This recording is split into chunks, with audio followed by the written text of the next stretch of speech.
Қазақта бір ерекше сөз бар, ұят деген. Бала кезімізден құлағымызға сіңген ұят болады деген тіркесте бар. Кейде осы сөз көптеген адамның арманына тоқтау болған сияқты. Біреу сахнаға шыға алмайды, біреу сезімін айта алмайды, біреу ойын ашық жеткізе алмайды. Тіпті жаңа іске қадам басуға батылы жетпейтіндер де болды. Бірақ бір қызығы, ұят тек кедергі емес, ол қоғамды ұстап тұратын құндылық. Біреу орын бермесе ұят, тілін ұмытса ұят, қартты сыйламаса ұят. Адамдар бір-біріне қиянат жасамауға тырысады, себебі ол да ұят. Ұят қазаққа ғана тән ұғым емес, арабтарда айып дейді. Ол да намыс, абыройды қорғау. Жапондарда хонги мен гири деген түсініктер бар.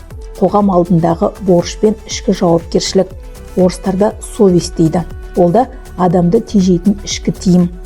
Бірақ қазақтағы ұяттың өзгешелігі ол тек ішкі шектеу емес, ол қоғамды біріктіретін, тәртіпке шақыратын рухани күш.